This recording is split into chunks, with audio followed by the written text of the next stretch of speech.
Whoa. Jude, jump up! Ah. Hey guys, Maggie here with Grassroots Dog Training.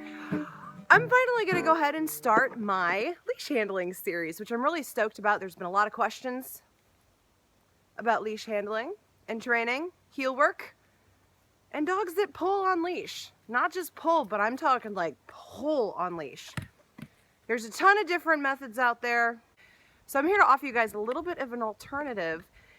And the big thing to keep in mind as we get into this whole thing is my form of leash handling is actually designed in movement. So there's a lot of stuff out there where you'll stop and you stop moving because you don't want the dog to go forward because then it's reinforcing and blah, blah, blah. But it doesn't really help teach a dog how to maintain themselves in motion. But before we get into all that stuff, it's really important to first cover some leash handling basics. So what do some of those basics look like? I'm so glad that you asked. The first thing we're going to be covering is the circle of strength. Now, this is something that I stole, sort of, I've used, and I've altered for myself and my clients. It's based on a system called the 3-point leash lecture by Michael Thorpe, back where he developed it during his time at Academy Winning Ways. And what we like to call it is actually the circle of strength, and you're about to find out why. Most people hold their leashes like this. Guess what? It's a really bad idea. You should hold your leash like this. By placing your thumb through the loop and closing your fingers around it, you notice that you basically lock the leash in, and in order to complete the circle of strength, you simply place your hand right there, and then in a neutral position, it should look something like this. The key here is, folks, is that your hands are physically touching and that they end up in the front of your body. The reason why is this: when your hands are actually making a physical connection, you increase your upper body strength. Are you ready? Wait for it. Wait for it. Threefold! Ah! That means you are 3 times stronger in your upper body by simply doing this. Unfortunately, there's a lot of injuries and risks involved when you tie your dog up like this. So don't do this, folks. The second thing to be aware of with the circle of strength is, dun dun dun, there's this funny little thing that happens to all of us. Once we start to retrain our hands to do this, there's a little thing called the rogue hand that'll crop up and bite you in the butt if you're not careful.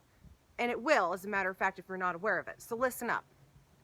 The rogue hand is simply this hand, the non-dominant hand, or the oh no, not the word dominant, that's not what I meant, not in that way. Ah! What I mean is the rogue hand, not the one that's actually attached to the leash here, not the one with the thumb through the loop, but the opposite hand will almost always travel down the leash when you're not paying attention and end up steering and pulling on your dog.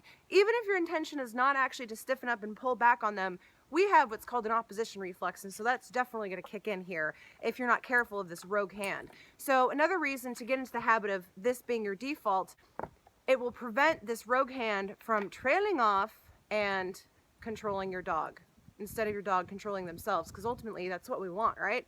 We want a dog that's aware of their surroundings and aware of not pulling on leash. That's what I call an educated dog. Moving forward.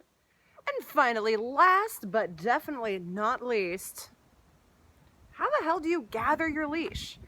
It's a great question, because sometimes we want to have our leashes a little bit shorter, not necessarily to pull on the dog, but for example, if you're first introducing a new piece of equipment, even a head halter, a harness, prong collar, anything, you don't want to just let your dog slam into the end of the leash. Here is how to properly gather your leash without putting pressure on the dog, without jacking up your handling dynamics going on.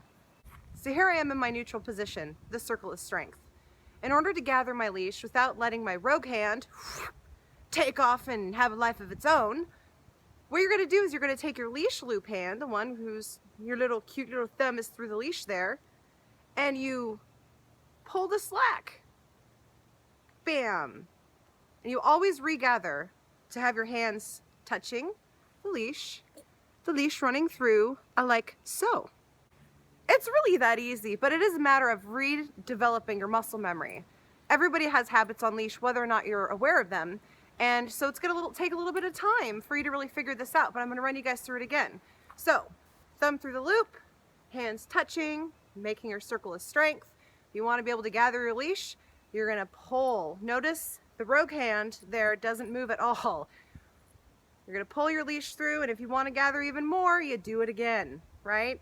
And you could do this as you're moving around, all that stuff, but the key is to try to have your hands always in front of your body. It's the second that you start going off like this, a lot of people, you'll see them walking down the road with their leashes like this because they're unknowingly pulling on their dog. Get comfortable with it. Get down with your leash handling. Oh yeah, can you feel it, guys? Can you get down with your leash handling? So get used to gathering, dropping, always coming back to this home base position. I guess it's time to play. Would you like the stick, June? I'll get another video out soon. Leave your comments below. Go ahead and subscribe to my channel. And don't forget to give a little hand job to the thumbs up button. Bye, guys.